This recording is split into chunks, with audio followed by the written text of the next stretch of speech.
Hey beautiful peoples, hope you're comfy, cause today's movie is gonna be a wild ride. Movie starts with a huge explosion during tunnel mining, woke up a giant demon that had been trapped in darkness for thousands of years. Something people had always thought was just a made-up legend from old stories. But now, that very demon was standing in front of them in the city, ready to cause destruction. It all actually began when a young girl named Nora went mountain climbing with her father. They reached the top of the mountain with ease, and Nora couldn't contain her excitement. The mountains had a peaceful atmosphere unlike anywhere else. While sitting down and looking at a huge mountain in front of them, Nora's father told her that trolls still exist in this world, living hidden from humans. Since childhood, Nora had grown up hearing stories about trolls from her father. One such story was about a time when 13 trolls attended a troll's wedding.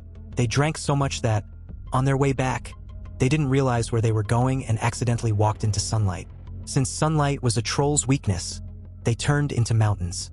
Nora didn't fully believe it yet, but she stayed quiet in front of her father. Still, her father could sense what she was feeling and told her, "To see something, you first have to believe in it. So, close your eyes and look at these mountains with the eyes of your mind." Nora did exactly that, and soon she noticed some movement in the mountains. She was shocked to see that now she could also spot the body of a troll there. Her father then explained that trolls exist only in stories and legends, but in today's world, since no one believes in them anymore, they can't be seen. Time passed, and Nora grew up to become a researcher in the geology department. Passionate about studying fossils, she traveled to different places with her team to search for them. But until now, neither she nor her team had found any fossils, and this was making everyone very worried because if things continued like this then. The company had been funding their projects for a long time, but now it decided to completely stop giving them any money. However, Nora was determined not to give up under any circumstances. She said, "My father taught me only one important thing, to trust, and I believe we will definitely get a good harvest here. So until we get it, I won't quit." Seeing her determination, everyone else also got back to work, and soon their hard work paid off when they discovered the fossil of a very ancient animal. Nora was very happy to see the fossil and praised her team a lot. Meanwhile, near a town, mining work was going on inside a tunnel. During digging, the path ahead got blocked. To continue working, they would have to blast the tunnel open with explosives. Many people were protesting against the mining in charge because they believed the mountains were alive, and blasting them would be like killing them. But the mining in charge didn't listen to them and placed explosives at several spots inside the tunnel, causing a massive blast. This created a way to enter the tunnel, but as soon as everyone went inside, the tunnel began to shake. It felt like the mine was about to collapse, and all the workers panicked and started running out. But before they could escape, a giant hand appeared inside the mine. Seeing it, everyone was terrified, and in the next moment, the mine completely collapsed, leaving everyone in shock. The footage of the tunnel just before it collapsed spread around the world, causing chaos. Nobody could understand how this happened. The country's prime minister was immediately informed about the incident. He quickly ordered his advisor, Andreas, to investigate the matter thoroughly. Andreas also held an urgent meeting with the military general, where Nora was called in too, because she had deep knowledge about what lies beneath the ground. Everyone started talking about the incident, and most people thought Turner had collapsed because of a big storm or an earthquake. But Nora disagreed and mentioned the huge footprints near Turner, which made her believe a troll might be involved. People laughed at her and made fun of her idea. Then, a woman uploaded camera footage showing a giant creature walking away after the tunnel was destroyed. Seeing that, everyone's faces turned pale. A huge monster had been hiding all this time. Meanwhile, far away near the mountains, an old couple was calmly having breakfast in their home, when suddenly the house started shaking violently, as if there was a strong earthquake. Frightened, they ran into their basement. But after some time, when they came back outside, they were completely shocked because half of their house was destroyed, and near the house, there were huge footprints of a giant creature. After this incident, the Prime Minister's trust in Nora's theory grew even stronger. He made Nora the scientific advisor for the case and sent her with Andreas to the big man's house. When they arrived, Nora met Army Captain Chris, who explained that a giant had crossed the river and smashed the old couple's house, leaving footprints in many places. But the most surprising thing was that after 3 kilometers, the footprints suddenly disappeared. Curious, Nora went to see the giant's footprints herself, and seeing such enormous prints up close left her amazed. There were no biological signals or DNA in the footprints, only big rocks and some plants. At that moment, Nora remembered her father's story. As soon as she remembered them, she immediately started going with the captain to meet them, because her father completely believed in trolls and could help a lot in explaining such things. When they reached outside his house and Nora called out to him, he rushed out angrily with a gun in his hand. Actually, for the past 20 years, he had been completely absorbed in research to find trolls. But since no one had found any trolls yet, people started calling him crazy, and even his appearance had become quite wild. Somehow, Nora managed to calm him down, and after telling him about herself, she asked for his help in the current troll case. Nora's father took them into his small shed, where he had pinned all his research on the walls. There was every kind of information about trolls, how they are born, what they eat, and where they live. Nora found everything she needed in her father's research. Then she showed her father the video of the trolls. Seeing this, Nora's father was also surprised. He told Nora that about 1,000 years ago, trolls used to live openly on Earth, but humans were not allowed to have any kind of relationship with them. If anyone did, they were punished. Nora then told her father not to start this story again, because she now had doubts. She wondered, if such giant troll-like creatures really roamed freely on Earth, why had no remains of them ever been found? This question kept echoing in Nora's mind. Her father then explained that many remains do exist, but according to the stories, they were all hidden in special places. Still, Nora didn't want to hear any more of it. Her father then packed his things and went with Nora to the spot where the trolls' footprints were found. As soon as he saw them, he again started talking about trolls and felt that one might be somewhere nearby. But when the captain and the others heard this, they started thinking they were crazy just like the rest of the world did, and even Nora believed they had lost their mind. So, she told them to go back. Suddenly, dark clouds covered the sky, and Nora noticed a strange smell.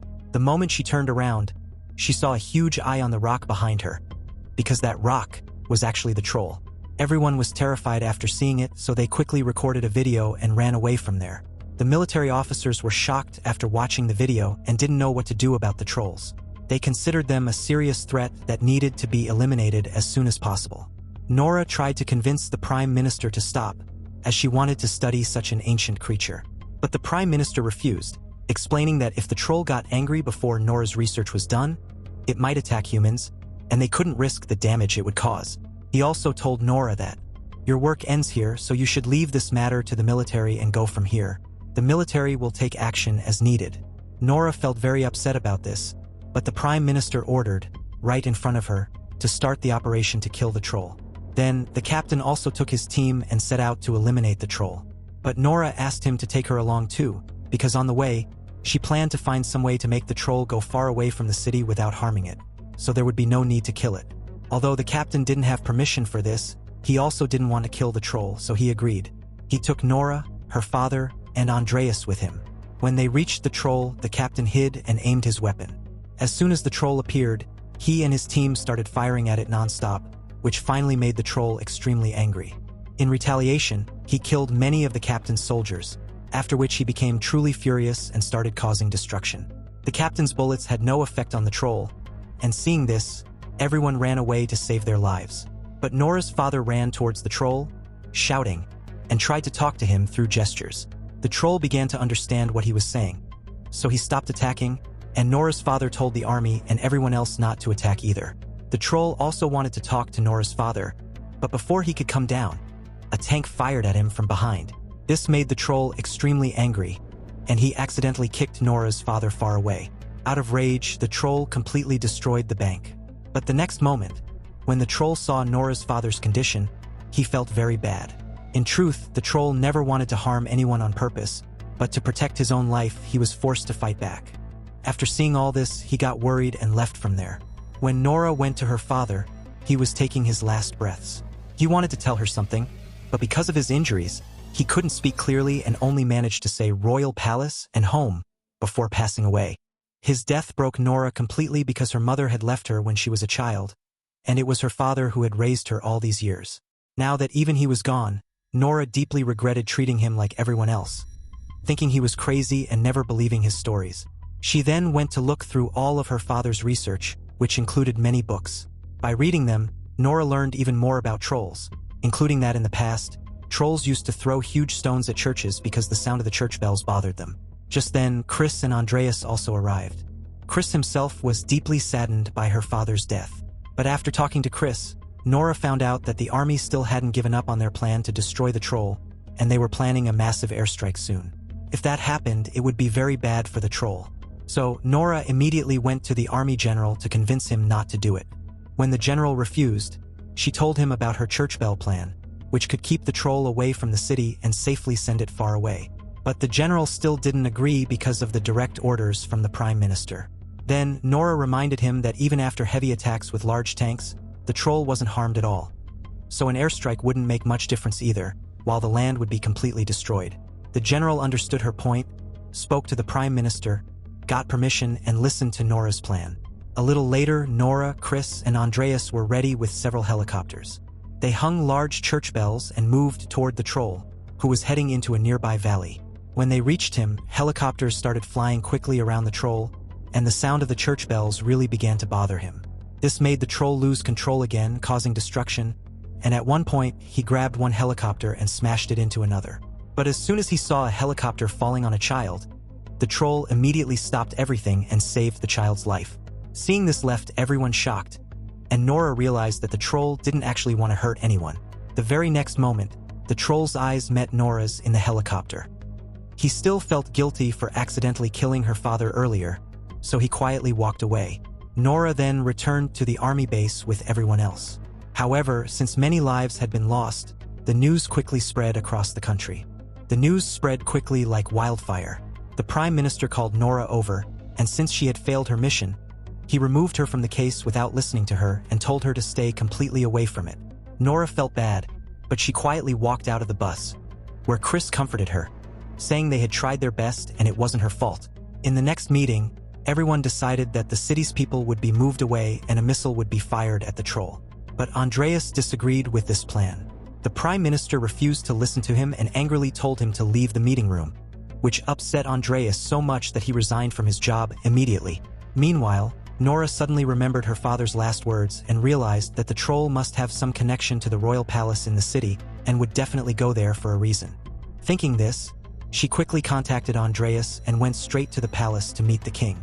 After hearing her, the king's chief also agreed with her, and in his mind, he too knew that the troll would definitely come toward the palace, and he knew the exact reason why. But at that moment, Nora and Andreas couldn't think clearly. The king's chief, the moment he saw Nora, understood that she was the Tide Man's daughter. He told Nora that what he was about to say was something the whole world didn't know. In the old days, it was believed that if a king built his palace on another king's land, it brought great fortune and made him ruler of all the world's wealth. And the place where this royal palace now stood used to be the home of the mountain kings, the trolls. But when the ancestors of the present king learned about this belief, they launched a massive attack on the troll king of the mountains and killed all the trolls. At that time, only one baby troll had been left alive, and it was hidden far away in the dark mountains. This means the troll appearing now is that same baby. After learning this, Nora and Andreas were completely shocked. They realized the troll had lost its entire family, and when Nora's father, in his final moments, mentioned the royal palace and home, he meant that the troll was now heading to the royal palace, its real home. After this, the chief took Nora to a secret underground chamber, where, along with treasures from around the world, the remains of the troll's family were kept so that no one would ever know they existed. That's why the king had always stored the troll's skeletons in his cellar. Seeing those remains, Nora understood that the king's ancestors had treated the trolls unfairly and had hidden their existence from the world. And when Nora's father had tried to reveal the truth about the trolls, they had declared him insane. This made Nora extremely angry, and by accident, the UV torch in her hand shone on the skeletons, turning them into stone. At that moment, Nora remembered her father's story about 13 trolls. In the story, after drinking, one troll was returning home from a wedding when 13 trolls turned to stone. But in that story, the troll child had gone out in daylight and still nothing happened to him. Soon, Nora realized that this effect only works when the light shines directly on the trolls. Nora wanted to tell Chris about this, so she quickly asked the king's chief for a car. The chief immediately gave her a very expensive car. Nora tied a troll family skull to the car, and along with Andreas started heading toward an open area while talking to Chris on the phone. Meanwhile, many soldiers were busy evacuating people from the city. Nora told Chris to stop all this and arrange large UV lights as quickly as possible. She also told him that she was bringing the troll with her to an open area very soon. Chris immediately agreed with Nora because he truly trusted her a lot. Meanwhile, Nora took the troll's skull and went to the troll, showing it to provoke him and make him follow her. Seeing the remains of his family like this, the troll became furious and started running toward Nora's car. But the road had many sharp turns. As soon as Nora turned the car, the skull fell to the ground, and the troll picked it up. He realized that humans had destroyed his family. This filled him with uncontrollable rage, and he began attacking Nora's car, creating chaos all around. That's when the moment came for the missile attack on the troll. Nora was very distressed, which Andreas didn't like at all, so he immediately called a friend in the defense department. She was told to hack the missile's code so that even if someone tried to fire it, the missile wouldn't launch. At first, the girl refused, but later she agreed and successfully did it. Meanwhile, Krish arranged the UV lights as Nora had asked. Then, Nora led the troll into the area with the UV lights. As soon as the lights were switched on, the troll started to feel pain and began to freeze. But seeing the troll in that condition made Nora feel bad. So, she went herself and shut down the whole system. Nora now wanted to talk to the troll directly, so she told everyone not to fire at him. Then she went up to the troll and, just like her father used to, started talking to him. She explained that he had to leave the city no matter what, otherwise the army would kill him. The troll also didn't want to harm anyone, and thanks to Nora's help, his anger had already calmed down. Nora understood this too. Trolls were also a part of nature, and humans were never in danger from them. But still, out of greed, humans completely wiped them out. Now, as the troll was about to leave, the sun suddenly came out, turning him into stone. He fell to the ground and broke into small pieces. Seeing this, Nora and the others got goosebumps and felt bad for him. But the Prime Minister was happy that the danger was over. She quickly came to Nora and praised her, but Nora didn't pay much attention. The Prime Minister also agreed with Nora's father's research and apologized to her. After all this, Nora wanted to explore more unseen mysteries in the world, so she started to leave. But Andreas stopped her, confessed his love, and decided to go with her. Andreas then asked Nora if trolls still existed somewhere else. Nora simply replied, "Somewhere they surely do, but to see them, you first have to believe in them." So what do you think? Do such creatures really exist in our world? And that's a wrap. Thanks for watching, my friends. See you in the next story.